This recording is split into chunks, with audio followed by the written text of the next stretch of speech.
Thanks, Anthony. Thanks, Stephanie. Thanks for having me here today to present a little bit about our program. So I'll just talk about, I'll do an acknowledgement of country as well. I'll just get my PowerPoint up here. So I just want to acknowledge the traditional custodians of Australia and recognise their continuing connection to land, sea and community, and pay our respects to their elders past, present and emerging. So today's agenda, I'll just talk a little bit of an overview about Homewood, why people access Homewood, how to access Homewood, the services we provide, the program so far, and the progress we've had, and some of the feedback we've had as well. How to contact us, and then there'll be some time for questions and answers at the end. So how people access Homewood, many reasons. These are just a few of them, I suppose. People missing home, broken relationships, they could be unlawful in fear of being detained, may not have a current passport and require a new travel document. They can't afford to return home.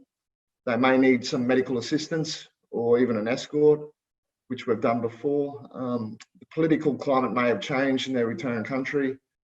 They may have come here on some sort of work visa and have been exploited. It's unsafe for them to remain in Australia due to any sort of issues they may have had. They might have got involved in drugs or any sort of alcohol addictions and so forth. And they may have become unwell as well and can't access appropriate medical support while they're here in Australia.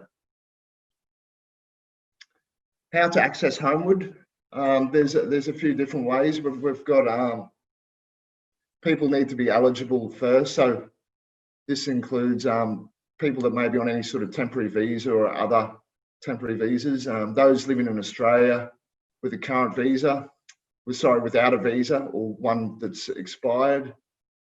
Those people that have arrived by boat or plane without a valid visa. So pending consent from the Department of Home Affairs, they will confirm their eligibility.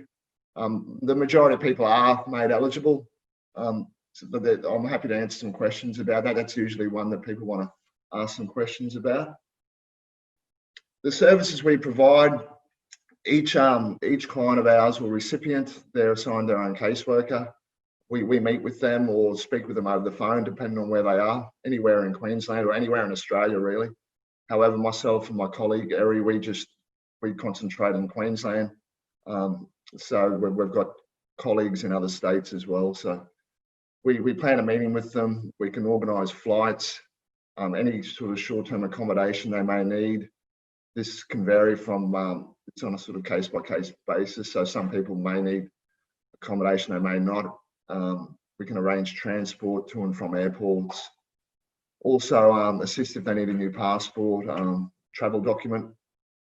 And we can also help them with connecting with friends or family once they get home.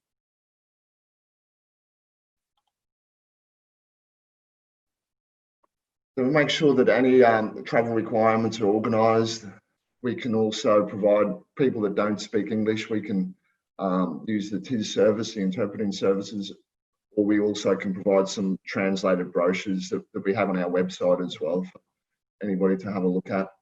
Some people may need a fit to fly, depending on their medical situation, which we can help with that as well. And also if they need to go to any third party, eligible third country, for example, they may be a British citizen but have family in Canada or whatnot and may need to go to another country. So we'll work through that with them and with the Department of Home Affairs, or even with any embassies or consulates that we may need to get involved with as well. The program sort of started, it did start in October 2018, and we're still going strong. So these are just some of the statistics that we've done over that time. That's Australia-wide, so not just in Queensland. And we've got a call centre in Canberra. You can have a look through that. Some of the feedback we've had there as well. They're just comments made by some of our recipients. over time to some of our caseworkers. Generally speaking, all the feedback is positive. I can't recall any negative feedback. It is a voluntary program, so people choose to go for whatever reason. So we don't. There's no pressure in people wanting to go. Some people have not gone, like right up to the time of the flight. They've decided to disengage and not want to go home. So that happens from time to time as well for whatever reason. But generally speaking, it's definitely a voluntary program. People can just call and get information from our call centre or get on the website. There's quite a lot of information on there as well. How to contact Homewood. We have a designated call centre, as said before, that's in Canberra. We've got our website as well. And there's my details there and my email address down the bottom there as well.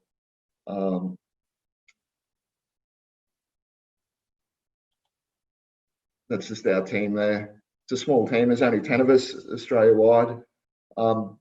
We're pretty multicultural sort of group where everyone's from somewhere different around the world. I'm probably one of the only Australians in the program, so we are culturally competent in what we do. So that's one of the things we pride ourselves on. And that's it, guys. Happy to answer any questions if you have any. Thanks, Chad. That was fantastic, and I can't imagine what it must be like to be away from your home country. You want to go home, but you can't for one reason or another, especially for financial reasons. It'd be quite terrifying. So it's great that there is a service like the one you're offering to assist people. One question I do have things really ramped up since COVID? I imagine they would have. I think, yeah, July's been our busiest month to date. It's sort of difficult to get flights at the moment, obviously, but there are some things opening up, and we've been able to work with a few consulates and embassies who have arranged repatriation flights to certain countries. Some other private travel companies have also arranged charter flights as well to certain countries. So there are flights available. It's just obviously not as they're not as readily as available as they were previously to COVID starting. So that has been a challenge. But saying that, there's a lot more students we're finding as well. Students that have been in Australia studying have had to cancel their visa and return home because they've had no money to continue living here, pay rent and for food and whatnot. So that's been a bit probably disappointing, I suppose, and that'll impact other avenues of the of society, I suppose, moving forward. Sure, no, that makes complete sense, especially about the lack of flights. I imagine a lot of people have to travel via a third country because airlines are making the most of their routes and trying to save costs and whatnot. So, yeah. Anyway, thank you very much for joining us. We'll share your contact details afterwards, and hopefully any organisations who wish to refer through to you will do so. Thanks, Chad. Thanks, Anthony. Appreciate it. Thank you. Bye.